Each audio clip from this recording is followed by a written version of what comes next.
What's up, Dual Coast family? Welcome back to another exciting episode of Dual Coast Podcast. Exciting. I'm your host, Dan Skoga, joined by my West Coast co-host, Russ Rogers, joined by a very special guest this morning, straight out of Pittsburgh, Ish Lopez. Ish, thank you so much for being with us, man. What's up, everybody? Thank you for having me. I appreciate it. Thanks for coming on, Ish. This is amazing. Never we just pass up an connected like a opportunity. month ago. Yeah, that's how I work. I work fast. Yeah. That's awesome, man. Great having you on the show. And you got your own show, and you're in your own studio. And we are going to be on your show in less than a month. Yeah. Yes, in I'm Pittsburgh. excited for that. It's going to be awesome, Flip the tables a little bit. Yeah, we're going to be sitting right there in Pittsburgh as soon as Dan buys his ticket. That's right. And then we'll be ready to rock and roll. Just waiting on Dan. No pressure or anything, but sorry, boys. Hey, the studio's open all day, so you're fine. That's it. Hey, are you going to go to the draft at all? Are you interested in that? Because it's going to be right there in your hometown of Pittsburgh, right there. Hometown of last 10 years. I will be at the draft, either work or play. I will be at the draft. I'm a local law enforcement officer, so they've all hands on deck. I'm also part of the SWAT team, so I'll be there in one form or fashion. Yeah. Depends on what color you're going to be wearing that day. Yeah. The draft is going to be insane. They've built so many new, like Pittsburgh. It's a beautiful city, don't get me wrong, but the amount of work they've done to prepare for the draft, and then they say it's going to be between 500,000 and a million additional people on a Sunday. On a Sunday Pittsburgh Steelers game, it's already gridlocked. So I'm interested to see how the influx of people coming in, how that's going to do, how people are going to get there, how things are going to move. So, oh yeah, where is it going to be held at? I have no clue. Somewhere downtown, somewhere downtown, as they say here, downtown. Downtown. Yeah. Well, go ahead, Dan. Where is it that we stay? We stay by the park. Is that considered downtown? If you're by the park, yeah. Anything. So Pittsburgh's weird, right? They have North Side and North Shore. When things are going good, it's North Shore. When things are going bad, they call it North Side. But it's all downtown. Oh, that's awesome. Everything's broken up. You have North Side, you have Lawrenceville, the Strip District, but it's all connected. Gotcha. All right. Yeah, we did a podcast last year. It was in Pittsburgh and jumped down to Miami, came back to Pittsburgh, and then we had a podcast. And I was on the top of the Joinery Hotel in downtown, up on this rooftop, and it was absolutely beautiful. The rooms weren't great, but the view outside was fantastic. You did the podcast on the rooftop? Yeah, I was there. Sweet. He was. He did. Yeah. I was back home at that point, but yeah, he did the podcast from the rooftop. It was pretty cool. That's pretty sweet. We were. Have you been a part of any of the marathons, whether work or fun? I'm a big boy, so no. I don't jog. I support. I download the app. I track my friends who run it. But me personally, I avoid it like the plague. Oh, the pounding of the joints, man. It's not fun. Which is interesting enough because I'm creating this challenge. So my podcast is called The Relentless Project. It's all about discipline and inspiring those to kind of own their lives and take accountability. And I was this morning at the gym. I'm coming up with a challenge, and it's like do one thing fitness related you don't normally do. Right. So for me, unfortunately, it's going to be running. As much as I dread it. So maybe I get into a marathon. We'll see. I was actually going to ask that question too. That's actually really fun. What? Now, how often do you have to do something new? Are you looking at doing it for the year? Are you looking at for a day, for a week? What do you like? What is the plan? So habits are usually established between 60 and 90 days.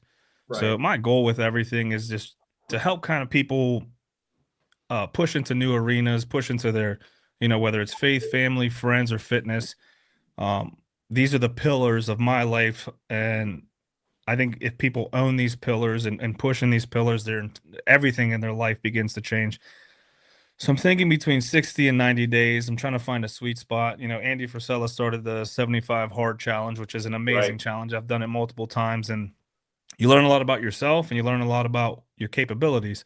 So definitely inspired by Andy and his approach to that, but I'm trying to add in things that that have helped me develop as a person and those around me, and just trying to broaden that horizon and hopefully inspire and help others. So between 60 and 90 days, I'm still a work in progress. Nice. So I'm going to come back to that, but tell me the most difficult challenge of the 75 hard for you. The most difficult part of the 75 hard was at the time I did was the diet. You know, I always prided myself in I train 2 hours a day at the gym. I do jujitsu for an hour to 2 hours. I can eat what I want. I ignored the entire thought process of good fuel, right? Like in my mind, I'm like, I can eat whatever I want because I look all right.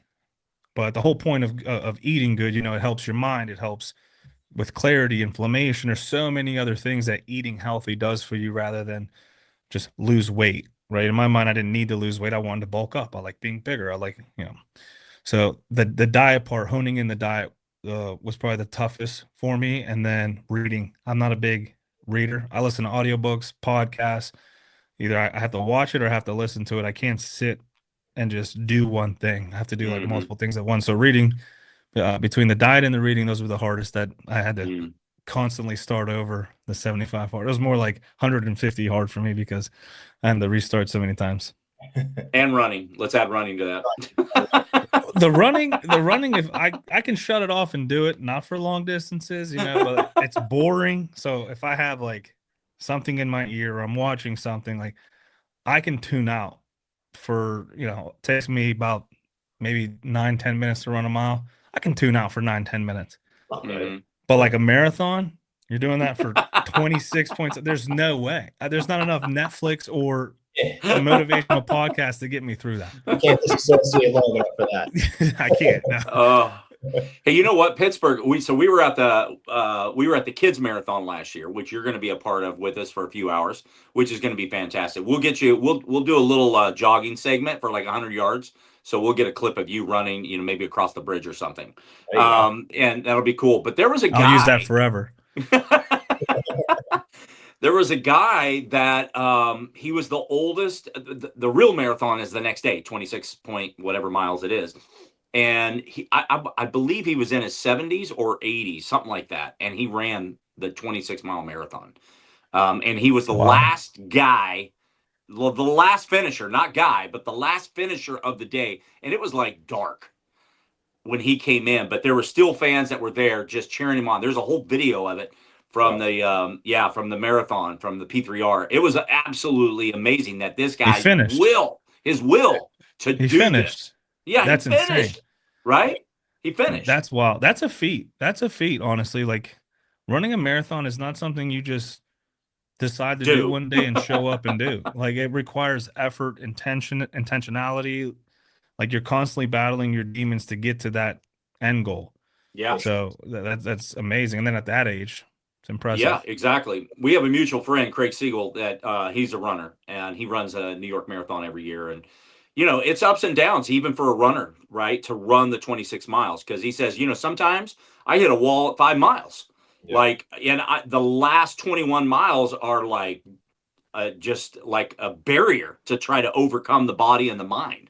Yeah. And then sometimes I can just breeze through it. It just, your body, you know, is going through whatever it's going through. And then your mind has to really click in, right? You ever heard of the principle of the next mile? I don't think I have. So it's essentially, instead of a big goal, right? When you look at it, we'll look at it as a marathon, 26 miles. If you're sitting there, how am I going to run 26 miles? It's daunting. A lot of people will not even start because of how crazy it sounds. But if you just think, I got to run 1 mile. And then once you pass that mile, just realign your goals. I just got to make it 1 more mile. 1 more mile. That is the perfect place to test that principle and that theory. I apply it in, like, let's say you're trying to get to the gym, right? You want to lose 100 pounds. Yeah. You just got to make it to the next gym session. Right. Mm-hmm. And then after that, okay, I just got to make it to 1 more gym session. So that's the principle of the next mile. You make things in smaller, you dissect things in smaller goals that lead to this big, daunting goal of 26 miles or whatever it is. So maybe that's a good place for me to test the principle of the next mile. Yeah. In a quarter marathon, because I ain't doing the whole. You thought? Hey, we'll get you on the kids marathon, which is a mile, and we'll go the principle of the quarter mile. I will smoke those kids. Believe it or not, there's some kids who are in some serious shape. I would be at last, and then I'll use the excuse of I can't beat a kid. Like, they're kids, you know. So I could get by on that one. That's it. That's it. We're gonna have Ish at the starting line, right in the very front in Group A, man. That's it, man. That's my starting position. Quick twitch right there. Quick twitch. I can go A to B pretty fast, but as long as B isn't too far away. Yeah. So, Ish, you've been in Pittsburgh, I think you said 10 years, huh? Yes, sir. Yeah. What do you love about Pittsburgh? Honestly, the thing that I love the most about Pittsburgh is the people, the blue collar grit, hard work, like just get things done mentality of the people here in Pittsburgh. It's something I've always resonated with, especially the more I aged and matured. But then coming here and seeing like that's just how people are wired. Yeah. Like I have no excuses because like especially when I talk to these fighters, like they'll work construction all day. They'll go to the gym and fight and spar and lift. They'll run and then they'll go home to their wives or their husbands and then allocate time to family. And then they wake up the next day and do it with a smile. And it's like, how? Ooh. You know, when you talk to them, they're just like, what do you mean how? It's just, it is what it is. This is what I got to do. Yeah. Like that mentality is what I love the most. And the other is like, it's the biggest, smallest city. Yeah, it is. It's big city vibes, but everyone's connected. Everyone knows each other. Like it's also interesting. I came here I'm from Erie, which is a very small city. And you come to Pittsburgh, you're like, wow, big city. But it's segmented, right? Like Lawrenceville, you have the Strip District, you have obviously downtown, you have Little Italy, all these little neighborhoods within Pittsburgh. And when you go there, the people who grew up there stay there. Like everyone from Lawrenceville, like grew up in Lawrenceville, stayed in Lawrenceville, watched it bloom. There's also Bloomfield, that's another one. And like they never moved to like another part of Pittsburgh. That's what blows my mind. I'm like, you know everyone in Lawrenceville, but then you go to like downtown and you're lost. And it just blows my mind because it's all connected. It's one street over. Yeah. Oh, but man. Definitely the blue collar mentality. Yeah. Sure. Yeah, I was when I went there a little over about a year and a half ago for the very first time. I was blown away because you come over this little hill and then you see the bridge, you see downtown. It's absolutely beautiful, and I've seen it at different seasons. I've seen it at -7 degrees. I've seen it at the fall when all the colors are changing. You know, I've seen it all. The river, I've seen ice over it. I've seen it flowing, blue skies. I mean, it's a beautiful city, and you can walk it in no time. Like you can go from the point to the strip. You can walk it. You blink, you missed the downtown. Yeah. But they just redid the lights on the bridges too. So like you know, especially if you're coming from the airport or you're coming down 79 and like there's this beautiful curve. I would always drive from Erie, which coming south, there's this curve and then there's this big bridge above you. And then as you keep navigating 79, the city just like emerges in the back, and it just seeing that, I'm like, it's such a beautiful city. And then you're in it and the bridges are lit up and there's life in the city and everyone's out and with their families and walking and the points, you know, the fountains going. It's a beautiful city. I love Pittsburgh. I hate the cold, but I do love Pittsburgh, and it's hard to leave because it's such a beautiful big city in a small facet. Right. Well, we were blown away, Dan, when we got to the starting line. We got there before actually mayhem erupted, right? And when I say mayhem, it was orchestrated mayhem. But it was like, you know, we get there by PNC Park in the parking lot across the street. And, you know, there's a lot of people, you know, and then all of a sudden, man, it just filled up and it was just a sea of little kids. I mean, little kids and parents. And we're going around interviewing. That whole wave takes off and then a whole new wave comes in. And it was just like this, you know, we were there for probably about an hour and then we, you know, ditched over to to the point and where everybody's finishing, right? And so everybody's coming in, and it's just 20,000 people converging on the point park there. It's amazing. So when you talk about families, like these families, like are tight knit, they love it. They love outdoors and they love activity, and I love that about Pittsburgh and just learning it for a short period of time. I love driving. I do a lot of driving, and one thing I envy is I'm going through downtown and I see like the couples or the families and they're walking the point. Like I'm on the bridge and I'm looking out and I'm seeing this and I'm like, that is so cool. Like I need to be more intentional with doing that. I never get around to it, but it's like I envy that, right? These families who drive downtown, park their cars, and they just walk together. They explore nature. They touch grass. Like that's something we don't see anymore. And the Point's the perfect place. Like Pittsburgh's a mini concrete jungle, but now you have the Point with grass and the fountain. You're overlooking the rivers. Like you can see the stadium from across the Point. Yeah. Like such a beautiful, beautiful thing. And it's something I feel like if you're in Pittsburgh, you need to do. And then we have Mount Washington. You can walk Mount Washington, look over the entire city. Like it's something that me personally, I'm guilty of it. Need to do more. Enjoy what's here. Yeah. Yeah. Well, one place that I went to. Have you been to the Bicycle Museum?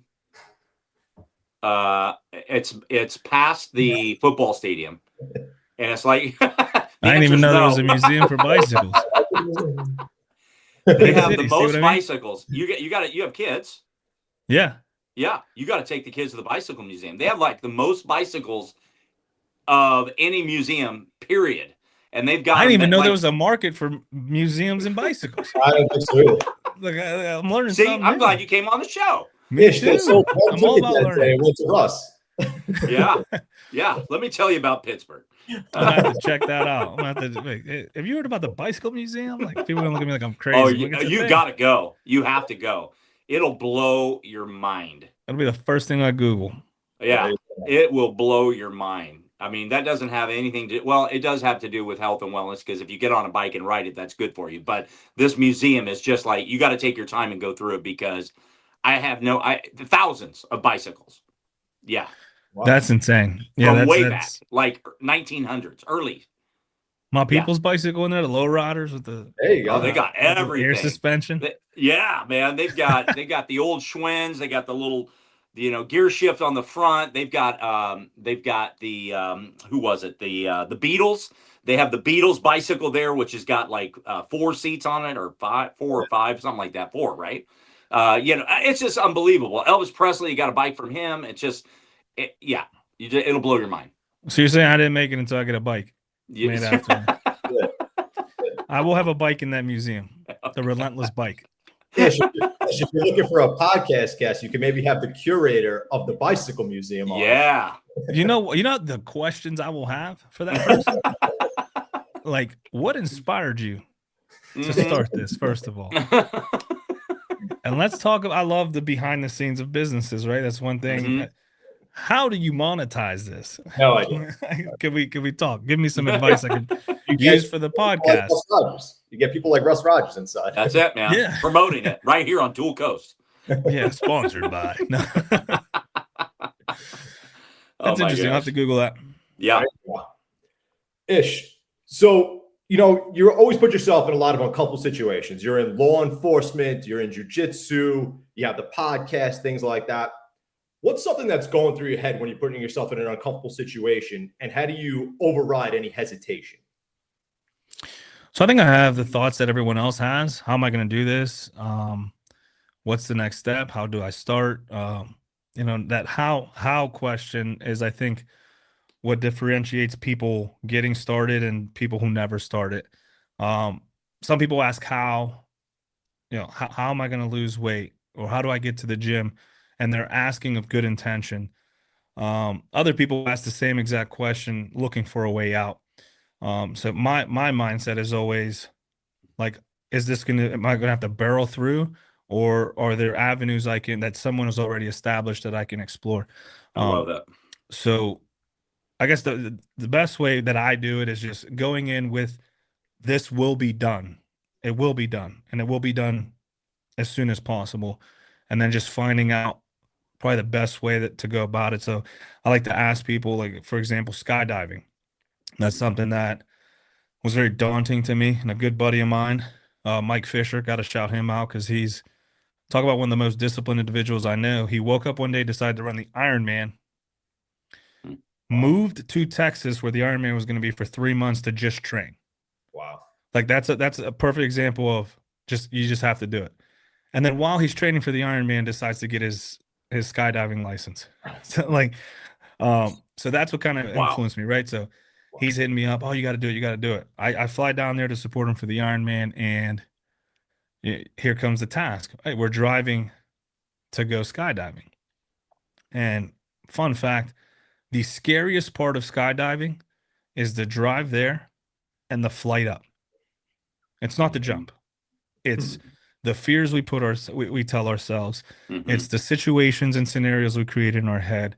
It's all the questions what's it going to be like? Is the worst case going to happen? It's like the worst part of skydiving and the worst part of anything new, honestly, is our thoughts. Yeah.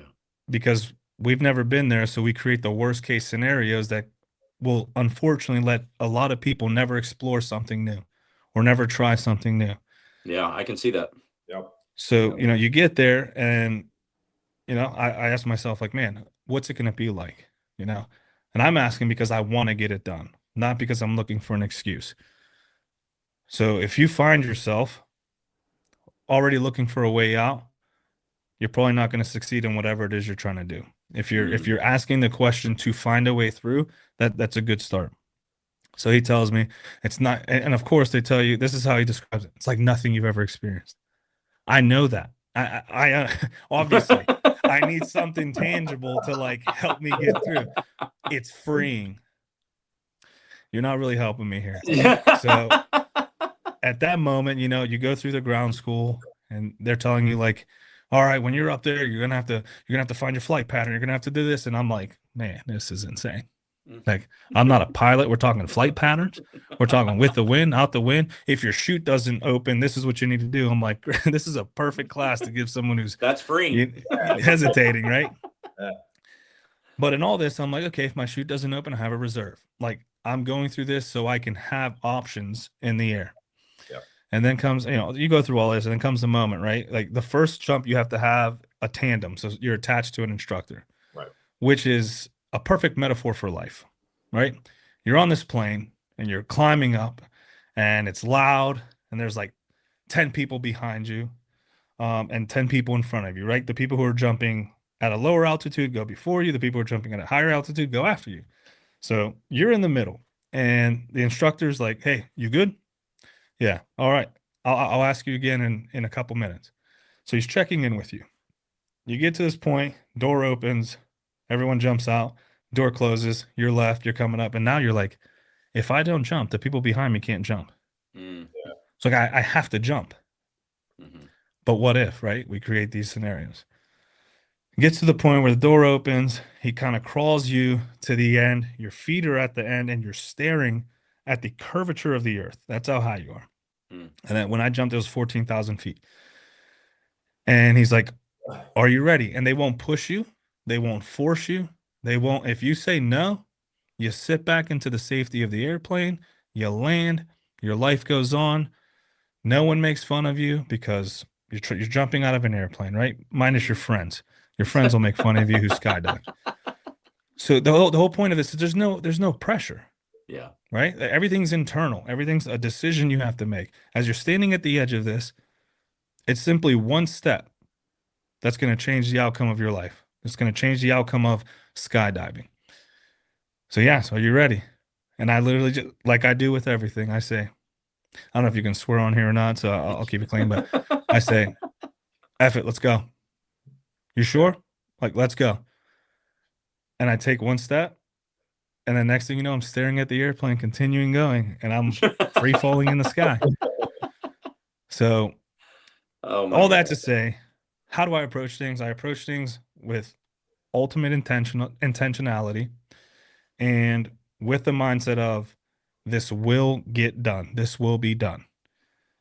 And if I find myself making excuses, you kind of throw that noise away and you look for solutions, because at the end of the day, What you think is what will happen. If you want a solution, you will find one. If you want an excuse, you will find one. So what do you truly want? If you truly want it, you're going to find a way. Love that, man. Love that. You know, we face fears all the time, right? We face fears, you know, and people that are, you know, really trying to start in their willingness to want to go or unwillingness to want to go and to work out or go to the gym or get started somewhere in life when it comes to fitness, when it comes to health, right? We put these things in our mind, just like you were talking about in parachuting, the drive there, right? And then the fear of just being there and knowing I'm next. That door open, I'm next, right? And what am I going to do? And pushing, you know, past that. What are some of the things that you, besides you know the parachuting, but just in your life, when it comes to wellness, what are some things that obstacles that have stood in your way that you took that next step to help you in overcoming? I mean, it depends on what avenue we're talking about. You know, the gym is always daunting. Even to me, I've been probably strength training for over 15 years. Going to a new gym, there's always what are people going to think? What is this gym culture like? Are they looking at me? Are they staring at me? Like, I want people to know, like, your first day at the gym or the person who's been there for 20 years, like, these are all thoughts that occur in our minds. We just learn to listen to them and go, that's silly. Everyone's here to train, to work out, to better themselves. They're not worried about me. So what was the question again? Sorry. That's all right. No, so people face fears all the time, right? Yeah. So in your own life, not parachuting, but just in your own life, like those obstacles that stood in your way, what was it that motivated you to take that next step to help you to overcome? Whether it's in a gym or whether it's jujitsu or whatever it is in life, what really helped you, encourage you to take that next step? And maybe it was the fear of going to a new gym. What helped you? What encouraged you? The thing that helps me the most, I try to be internally driven because external factors will fade. And that's where discipline comes in. The thing that gets me through things is my word. My word is my bond. I won't break it for anyone. So if I say I'm going to do something, like the last person, I don't want to lie to anyone, but the last person I want to lie to or disappoint is myself.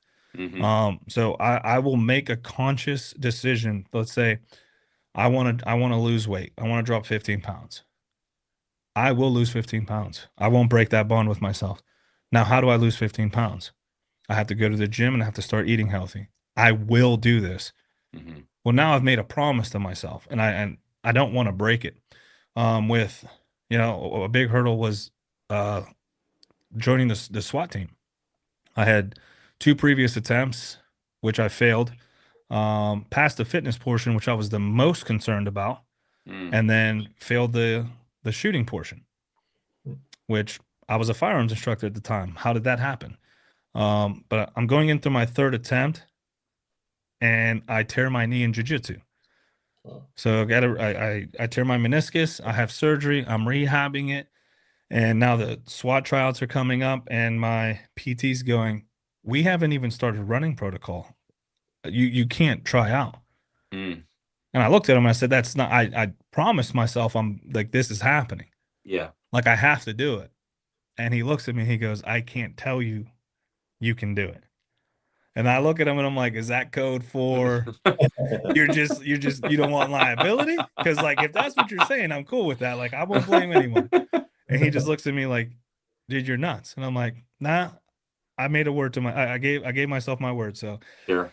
Unbeknownst to him, I go and I try out and I'm with 2 of my buddies. So the way it works here in the region, it's you try out within your department. If you pass, then you go to the regional tryouts and you have to try out then. So I'm with 2 of my buddies trying out. Our department has 3 seats at this time. There's 3 of us trying out. So if we all make it, we can all keep going. And there's two portions to this fitness test. After the first portion, I can't feel my leg. It's completely numb. And I'm having these, we'll call them coward thoughts to keep it PG.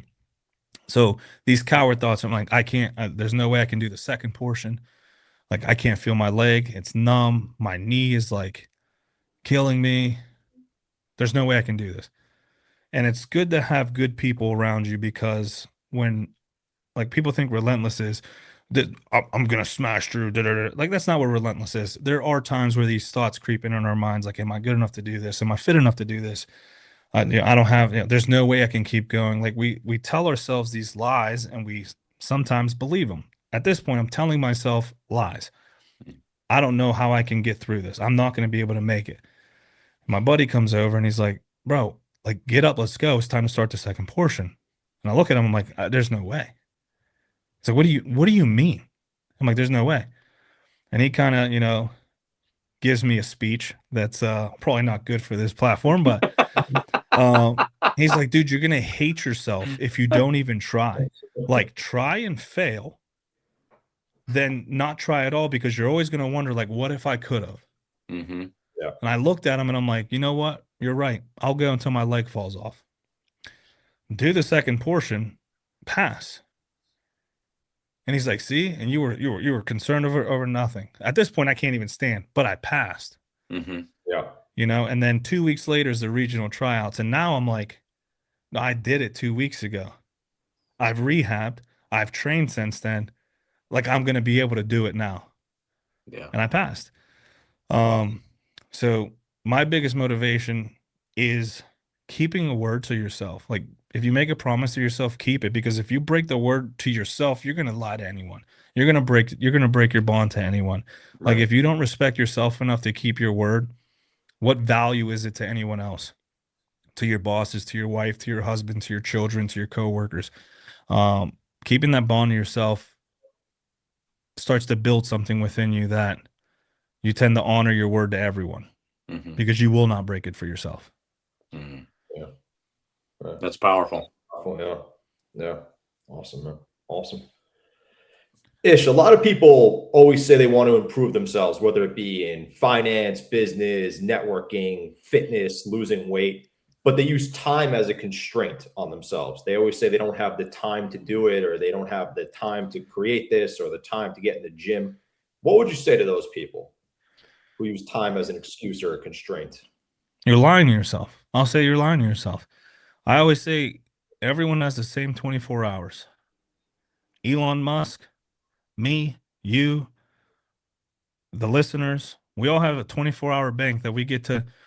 Time is one of the only resources we never get to renew, right? You spend money, you can make it back. Your network, you can use your network, or you can give to your network. Time will be spent, whether you want to spend it or not. You don't sit on your couch and pause time. When you sit on your couch, you're using time. You're wasting time. Yeah. So you're lying to yourself, right? And I'm nothing great. I'll be the first to admit I am nothing great. If I can juggle a family, real estate, full-time law enforcement career, SWAT operations, media, podcast, intentional, networking, traveling. I'm part owner in multiple businesses. I just teamed up with Seminar Stack, which is a great organization offering training to law enforcement and first responders.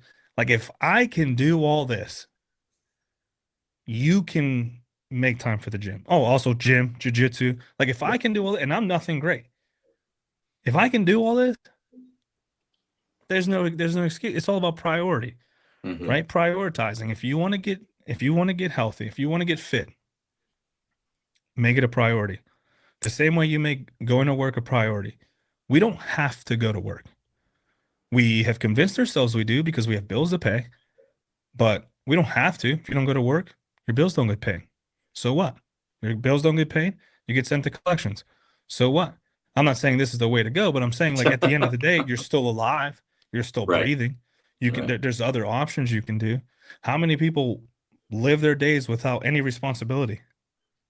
Doesn't amount to anything, but, like, people do it. You don't have to go to work. You've made it a priority. So you go to work every day. You're not late. You show up on time. You pay your bills on time. If you can make that a priority, you can make the gym a priority. Yeah. Like, are you sleeping until 8 and you start work at 9? How about you wake up at 6, go to the gym at 7, so then you're home and ready by 8, which is the time you wake up anyway. Right. Right? Like, make it a priority. Yeah. Small, that the principle of the next mile, small steps. Like, you go to the gym 0 times a week, Go 2 times this week. Yep. See how that feels. Do that for 2 weeks in a row. Then 3 times a week. Then it's like, oh, let me start eating a little healthy. That's not saying get crazy about it, but just watch the calories you're intaking. Just, studies show just by being mindful of what you eat, you will start to eat healthier. Not changing your habits, not just looking at how many calories I'm taking in and going, man, that's 300 calories. This same option over here is 200. Let me take this one. Yep. Something as simple as that behavior builds up. So I would say stop lying to yourself. If you want to make something happen, you will. If you don't, you won't. Yeah. Totally agree. True. Yeah. Totally. So you have spent so much time training in jiu-jitsu. You have, hours and hours and hours that probably have accumulated to, months, years, I don't know, but you have spent all this time in training. Take us to the time that was the most rewarding for all of the hard work that you have accomplished. Take us to that moment. And how did you feel in that accomplishment? I think the most rewarding from especially jiu-jitsu would be being able to apply it at work. Obviously in law enforcement, you never want to hurt anyone and you never want anyone to get hurt. There was a call, someone going through a mental health episode. The family screaming, "Don't hurt him! Don't hurt him!" Everyone's watching you, and just being able to comfortably, and I say comfortably because that's the biggest thing when you're dealing with especially people in law enforcement. Oftentimes we see these egregious videos and these horrific videos, and not to take away from the experiences, but oftentimes it boils down to an officer was in fear. Is it justified? Is it not justified? Is it warranted? Is it not warranted? At the end of the day, the officer was in fear, so they escalated their use of force because they were scared. However that plays out. So if you are equipped to better manage your fear, you're coming in comfortable, you're coming in prepared, you're less likely to escalate that use of force. And in this moment, it was me and a partner of mine who also trains, and we do a lot of defensive tactics at work too, right? Because training yourself and then training with a partner to understand each other's communication, their cues and stuff. So we kind of give each other the look of, I'm going to go up, you go down, and we're able to subdue this guy. We get him help and all that stuff. And we go back, and some people at the department are like, wow, like we just watched a body cam on that. Like, how did you guys do this? That's crazy. And in our minds, we're like, oh, we just came in and, a couple control techniques and, nothing to it. From that moment on, our chief actually developed we need to make defensive tactics mandatory in our department. We're going to train quarterly. We're going to make this a priority. Like, that was the light bulb moment for me. Like, wow, because I decided to do this. I exhibited a good example. It worked out. I have a passion for this. And now, I get to help others in my department be a part of this process. That is the biggest part for me. I love instructing. I love training because I love learning. So I love being a part of that process and seeing the light bulb go off for someone else. It's leading me to a story. So one of my captains, we're training one of our captains in the shoulder pin, which is a very simple technique. So we do this class, we teach the shoulder pin. 2 weeks later, I'm coming into work. He's like, you won't believe what happened. I used the shoulder pin. It worked. And I'm like, what? And if you look at this guy, no disrespect to him, love the guy, but he's what people would call a nerd, right? He's he does. And I love the guy. Smartest dude I've ever met. Human calculator. Just his brain works in ways I can never. He's forgotten more things than I'll ever know. So for him to say he got hands-on with someone and he was excited about it, because you wouldn't think someone like that be excited about, altercations, physical altercations, that being the captain. He's not supposed to be getting hands-on. So to see him so excited, we showed him a technique. We drilled it for about 4 hours, and he was able to utilize it and apply it effectively. Seeing his excitement, all that was worth it. Every time I got submitted in the gym, every time I tapped out, every time I got choked out, every time I didn't want to go, every time I went when my body hurt, all of it was worth it. Biggest light bulb moment right there. Yeah. I love that.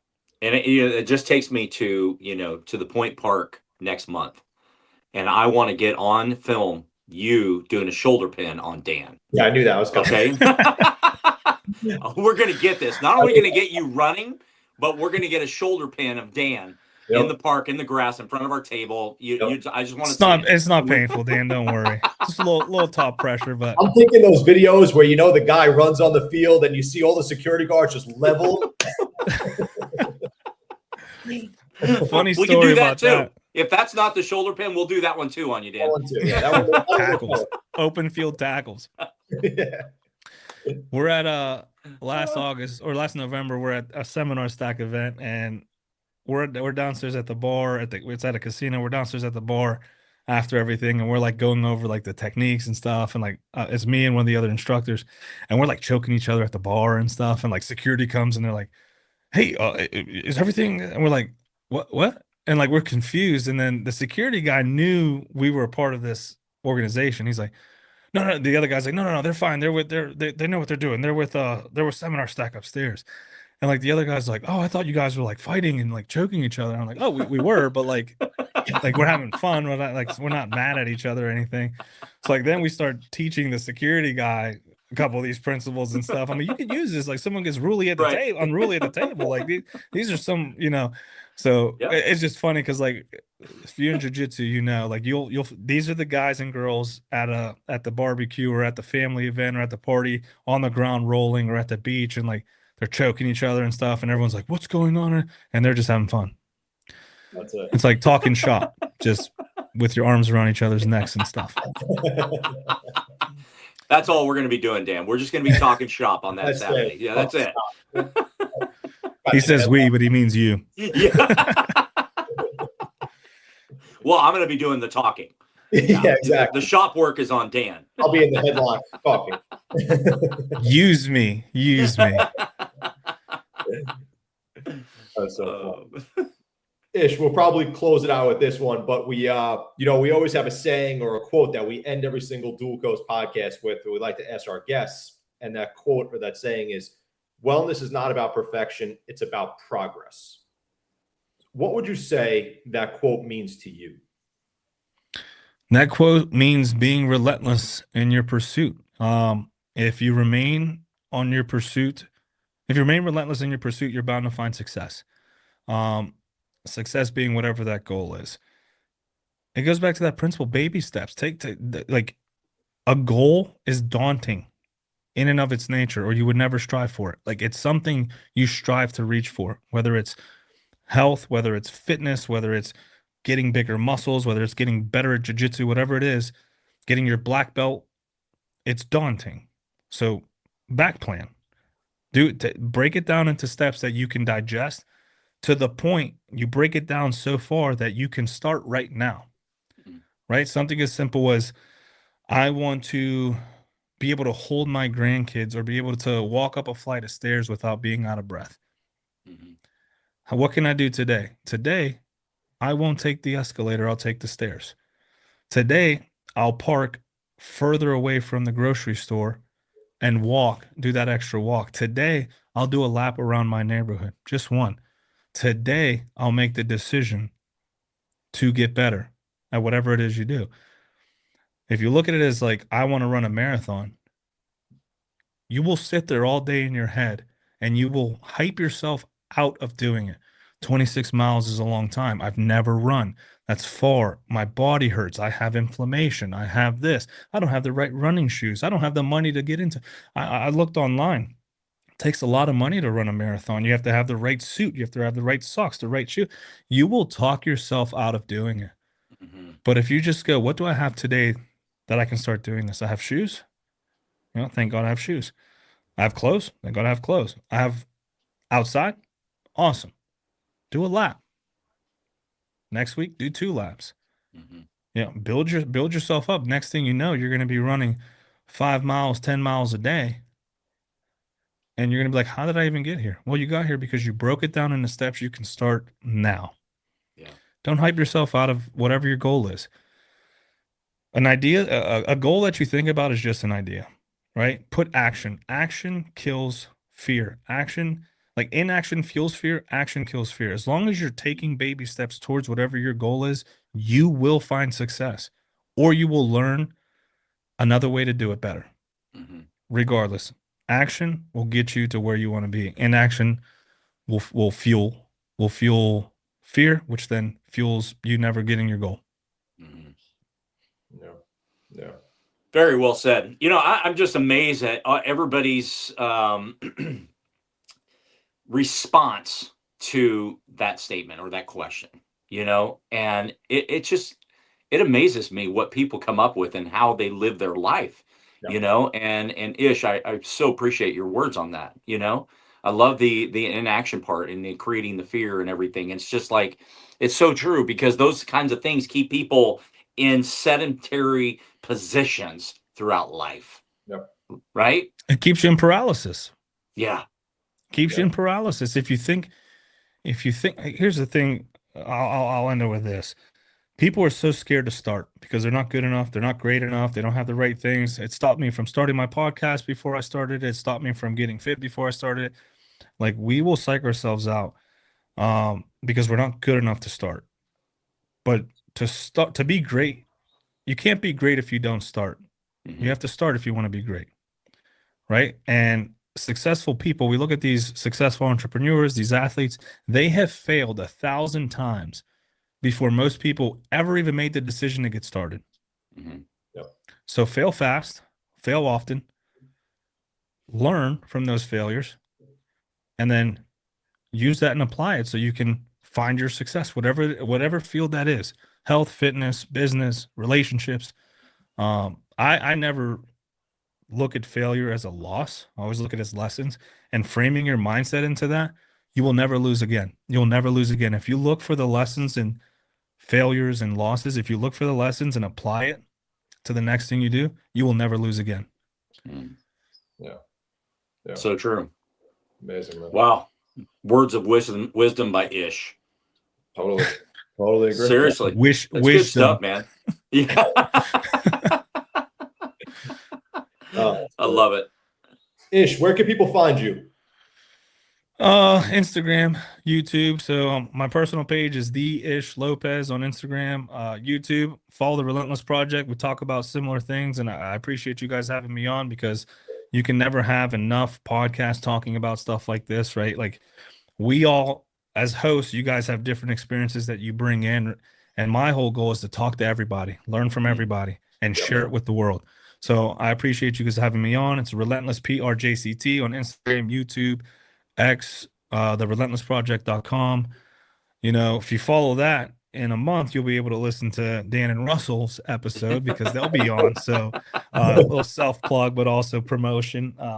Yeah, I'd appreciate if you guys give it a follow. It's just interviewing every day, quote unquote, because I don't think everyone has a story to tell. So just interviewing people and their stories and their encounters with relentlessness, how they got through hardships, and how they found success in different industries. Awesome, man. Awesome. I'm so glad we connected. Yeah. So glad Big Dan, not Little Dan, but Big Dan introduced us together, and and we got connected, and to have this time together on Dual Coast it's very meaningful, and words are powerful. I love your stories, and I love just, you know, how you simply bring things across, but yet in such a powerful way. And so your words mean a lot, and the way that you live is even more powerful. Yeah, I appreciate that, because English is my second language, so I always trip up on words. So I'm always self-conscious about it. So I do appreciate that. You're well spoken. You were well spoken. Yeah. Thank you, sir.